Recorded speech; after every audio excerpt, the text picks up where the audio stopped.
Hi everyone, स्वागत है आपका अपने यूट्यूब चैनल क्रेजी पॉलिटेक्निक पे। हम उम्मीद करते हैं आप लोग स्वस्थ होंगे, मस्त होंगे और अच्छे से अपना एग्जाम का प्रिपरेशन करके अच्छे से एग्जाम भी दे दिए होंगे। अभी तक आपका पावर जनरेशन का एग्जाम हो चुका है, नेक्स्ट एग्जाम आपका नेटवर्क का है। तो उसी नेटवर्क में एक बेसिक सा न्यूमेरिकल जो आपके एग्जाम में पूछा है, लेकिन बहुत सारे विद्यार्थी इसमें कंफ्यूज्ड हैं क्योंकि इसका डाटा जो है थोड़ा अल्टर दिया है, जिससे कि न्यूमेरिकल का जो वैल्यू है वो रिजल्ट जो आता है वो थोड़ा पॉइंट में आता है। तो इसलिए थोड़ा कन्फ्यूजन होता है विद्यार्थियों को कि सही बनाए हैं कि नहीं, तो उसी को हम यहाँ पर वेरीफाई कर दे रहे हैं। तो देखिए हमारा क्वेश्चन क्या था कि ये हमारा क्वेश्चन था जो कि हमारा बेसिक सा केसीएल केवीएल का क्वेश्चन है।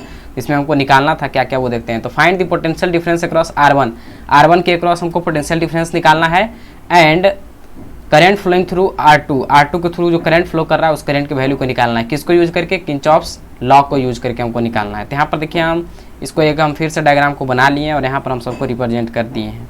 अब यहाँ पर हमारा देखिए सॉल्यूशन में क्या कर रहा है कि सबसे पहले हम लोग क्या करते हैं कि सबसे पहले हम ये पॉइंट को मान लेते हैं कि ये पॉइंट हमारा A है, ये पॉइंट हमारा B है, ये पॉइंट हमारा C है, या इसी पॉइंट को आप C मान लीजिए, ABC है। C हमारा जो है यहाँ पर ये जीरो पोटेंशियल है, कोई दिक्कत नहीं है। अब यहाँ पर हम करंट को मान लेते हैं कि तो हम जब भी देखिए अगर करंट आपको दिया हुआ रहे, कोई भी सर्किट में अगर करंट गिवन हो तब हम उसका डायरेक्शन को चेंज नहीं करते हैं। लेकिन अगर सर्किट में करंट का डायरेक्शन नहीं दिया गया है तो हम अपने मन से सारे को या तो इनवर्ड या फिर आउटवर्ड, ऐसा नहीं कि कुछ को इनवर्ड कुछ को आउटवर्ड, नहीं, जितना भी करंट को हम लेंगे सबको या तो इनवर्ड लेना है तो सबको इनवर्ड लेना है, अगर आउटवर्ड लेना है तो सबको आउटवर्ड लेना है। सिर्फ उसको छोड़ के जिसका की डायरेक्शन सर्किट में मेंशन किया है, जिसका डायरेक्शन सर्किट में मेंशन किया है उसके साथ कोई छेड़छाड़ नहीं। अगर डायरेक्शन मेंशन कर दिया इनपुट की ओर तो इनवर्ड की ओर, तो इनवर्ड ही उसको रहने देना है, बाकी को आपको आउटवर्ड लेना है तो आउटवर्ड ले सकते हैं। यहाँ पर हम इसमें डायरेक्शन मेंशन नहीं किया है, क्वेश्चन में देखिए कोई डायरेक्शन मेंशन नहीं है, तो इसलिए हम सभी को अलग अलग मतलब आउटवर्ड डायरेक्शन की ओर मान लेते हैं। तो यहाँ पर इसको मान लेते हैं ये R1 है, तो इधर की ओर मान लेते हैं हमारा I1 करंट है। ये हमारा R3 है, ये R3 है, इधर की ओर हम लोग मान लेते हैं कि इसमें जो करंट फ्लो हो रहा है वो I3 हो रहा है, और इधर की ओर R2 है तो इसमें हम लोग मान लेते हैं कि इसमें करंट फ्लो हो रहा है हमारा I2 हो रहा है। ये B हमारा क्या है? तो B हमारा नोड है क्योंकि यहाँ पर दो से अधिक ब्रांचेज आकर मिल रहा है, तो ये हमारा नोड है। इसका देखिए अब हम लोग क्या करते हैं, तो सबसे पहले लिखेंगे कि अप्लाइंग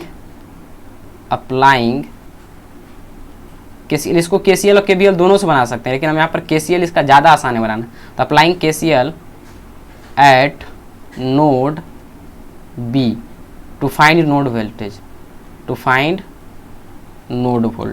अब देखिए नोड वोल्टेज, अब देखिए इसमें हम लोग क्या करते हैं, तो आप लोग क्या पढ़े हैं KCL के थ्रू कि KCL में होता है इनकमिंग करंट प्लस के outgoing current equals to zero. मतलब जितना करंट आ रहा है और जितना करंट जा रहा है उन दोनों का सम जो होता है वो जीरो के बराबर होता है। तो वही हम यहाँ पर अप्लाई करेंगे। तब KCL को जो हम अप्लाई करेंगे तो क्या लिखेंगे, I1 सब आउटगोइंग करंट है तो I1 प्लस के I2 और प्लस के I3, I1 I2 और I3 इक्वल्स टू हमारा कितना है, क्योंकि इसमें सिर्फ और सिर्फ आउटगोइंग करंट है, इनकमिंग करंट है नहीं, तो इसमें इनकमिंग करंट को हम लोग घटाए नहीं है।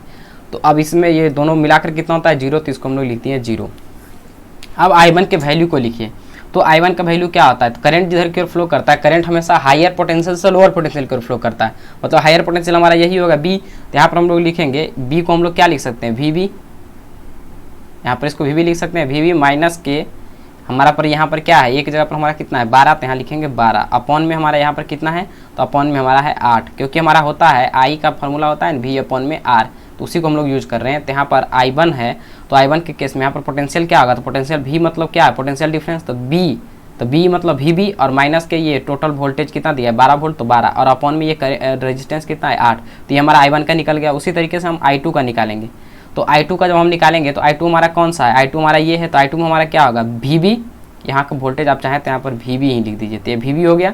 तो VB और माइनस के VC का वैल्यू हमारा कितना है, जीरो, तो यहाँ पर डायरेक्टली लिख सकते हैं VB माइनस के VC लिखेंगे जीरो, तो यहाँ पर डायरेक्टली लिख सकते हैं VB, तो ये वोल्टेज हो गया। अपॉन में उसका रेजिस्टेंस कितना है, तो 12, तो यहाँ पर लिख देते हैं 12। नेक्स्ट हमारा है I3 का हमारा कितना है, तो VB माइनस के VC का वैल्यू कितना है, जीरो, यहाँ पर चाहे तो आप लिख लीजिए VC इक्वल टू जीरो है। तो VB माइनस के VC, तो VB का वैल्यू हमको पता नहीं, यही हमको फाइंड आउट करना है, और VC का वैल्यू जीरो है तो उसको नहीं लिखेंगे, VB माइनस VC लिखेंगे, तो VC का वैल्यू जीरो लिखेंगे तो कोई फर्क पड़ेगा नहीं। तो यहाँ पर हो गया VB अपॉन में 8 इक्वल्स टू जीरो। इसको इक्वेशन नंबर हम लोग फर्स्ट माने। अब इसको देखिए और थोड़ा सा इलुबरेट करते हैं, तो अब इसका LCM लेंगे तो कितना होगा, LCM इसका हो जाएगा 12, इधर आपको दिखेगा नहीं, तो हम इसको अपना वीडियो को ऑफ कर लेते हैं। अब देखिए यहाँ पे इसका LCM कितना हो जाएगा 12 और 8 का, तो 12 और 8 का हमारा LCM हो जाएगा 24, कितना हो जाएगा 24। तो यहाँ पर 8 को 24 से भगा दीजिए तो 3, तो यहाँ पर हो जाएगा 3VB, 3 से मल्टीप्लाई करिएगा पूरा में, 3VB माइनस के 12 3 24 12 36 हो गया यहाँ पर, प्लस के यहाँ पर 12 दूना का 24 2, यहाँ पर हो गया 2VB, तो 2 से मल्टीप्लाई करेंगे तो 2VB, फिर यहाँ पर से 8 3 × 24, तो यहाँ पर लिख सकते हैं फिर के 3VB, क्या लिखेंगे 3VB, और इक्वल्स टू कितना है 0। जब इसको मल्टीप्लाई करिएगा 0 में, मतलब इसको इस साइड लाइएगा, तब उस केस में ओवरऑल ये 0 हो जाएगा, तो बचेगा क्या 3 और 3 6, 6 और 2 8, 8VB इक्वल टू आपका बचेगा 36।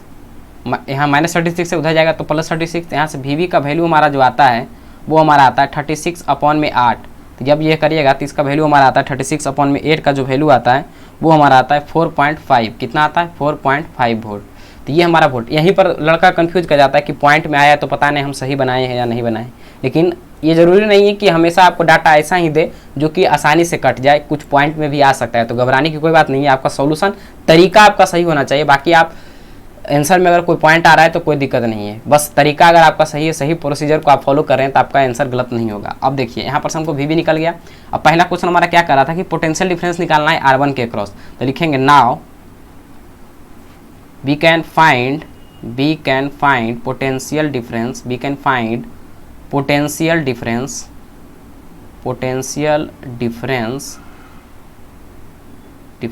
अक्रॉस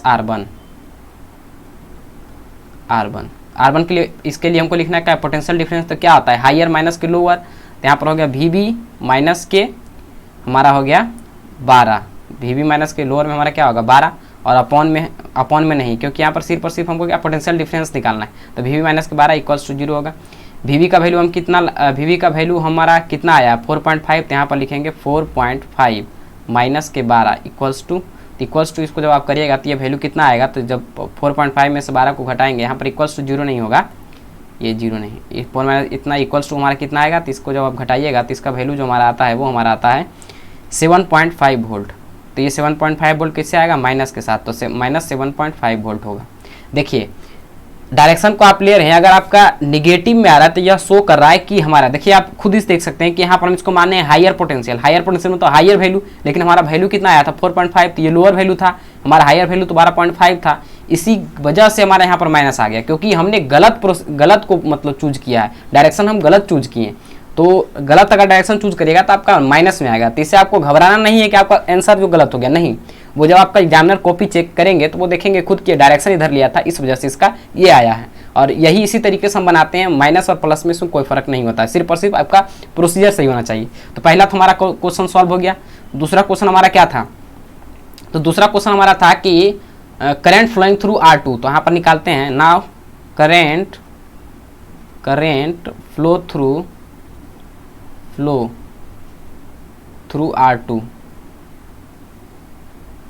अब R2 के थ्रू करंट फ्लो होगा तो उसका वैल्यू क्या होगा, तो यहाँ पर देखिए R2 के थ्रू करंट को फ्लो करना है, तो यहाँ पर हमारा R2 के थ्रू हमारा करंट कौन सा फ्लो हो रहा है, तो R2 के थ्रू हमारा करंट फ्लो हो रहा है I2 करंट, तो I2 करंट का वैल्यू कितना है VB/12, तो यही लिखते हैं I2 इक्वल टू VB/12।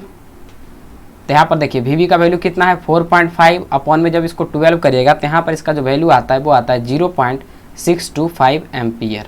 तो ये हमारा दोनों का आंसर हो गया, एक आंसर यहाँ हो गया और एक आंसर यहाँ हो गया। इसी तरीके से आपको बनाना रहता है। हम उम्मीद करते हैं कि ये समझ में आ गया होगा कि कैसे बनाते हैं। सबसे पहले हम लोग क्या करेंगे, तो जहाँ पर देखेंगे नोड है तो वहाँ पर नोड वोल्टेज को एज्यूम कर लेंगे। अब देखिए यहाँ पर एक बात और ध्यान दीजिएगा कि अगर आप यहाँ पर हमारा कुल मिलाकर वेरिएबल कौन था, तो सिर्फ और सिर्फ VB था। तो एक वेरिएबल को सॉल्व करने के लिए एक इक्वेशन चाहिए, दो वेरिएबल को सॉल्व करने के लिए दो इक्वेशन चाहिए, तीन वेरिएबल अगर रहा तो उसको सॉल्व करने के लिए तीन इक्वेशन चाहिए। और अगर तीन इक्वेशन नहीं मिलता है, अगर दो इक्वेशन मिलता है तीन वेरिएबल को फाइंड आउट करने के लिए, तब उस केस में हम सिर्फ और सिर्फ कोरिलेट उसको कर सकते हैं, उसके बीच में रिलेशन बना सकते हैं, लेकिन उसका वैल्यू को हम नहीं निकाल सकते हैं। वैल्यू को निकालने के लिए तीन वेरिएबल तो तीन इक्वेशन, दो वेरिएबल तो दो इक्वेशन। यहाँ पर एक वेरिएबल था तो हमारा एक इक्वेशन से काम हो गया। तो इसी तरीके से हम, ये तो बेसिक सा क्वेश्चन था, छोटा था तो बन गया। यही अगर ये इस तरह का क्वेश्चन 4 मार्क्स में पूछेगा, लेकिन यही क्वेश्चन को अगर 6 मार्क्स में पूछना रहता तो एक ब्रांच को यहाँ पर और इंट्रोड्यूस कर देता, जिसके कारण कि क्या होता कि आपको दो वेरिएबल निकालना होता। दो वेरिएबल निकालने के लिए दो इक्वेशन चाहिए, और दो इक्वेशन को जब आप सॉल्व करते हैं तो अलग अलग वैल्यू आता, फिर उसके थ्रू हम सभी ब्रांच के करंट को जो भी कहता, पोटेंशियल डिफरेंस, वोल्टेज जो भी कहता, हम फाइंड आउट कर लेते हैं। तो हम यह उम्मीद करते हैं कि ये लेक्चर आपको समझ में आ गया होगा। और भी आपका लेक्चर जो ऑब्जेक्टिव का है वो अपलोड हो गया है, जो इंटरेस्टेड है वो जाकर ऑब्जेक्टिव को देख सकते हैं, क्योंकि ऑब्जेक्टिव में हम 3 साल का ऑब्जेक्टिव को डील किए, जो कि बहुत ही इंपॉर्टेंट ऑब्जेक्टिव है आपके एग्जाम पॉइंट ऑफ व्यू से। और साथ ही साथ हम यही कहेंगे कि थ्योरी से ज़्यादा न्यूमेरिकल पर न्यूमेरिकल अगर आप लोग शुरू से पढ़ के आएंगे तो न्यूमेरिकल ज़्यादा बेहतर होता है थ्योरी के कंपेरिजन में, क्योंकि न्यूमेरिकल आसान ही होता है और आसानी से सॉल्व हो जाता है। तो ठीक है, मिलते हैं नेक्स्ट लेक्चर में, तब तक के लिए जय हिंद।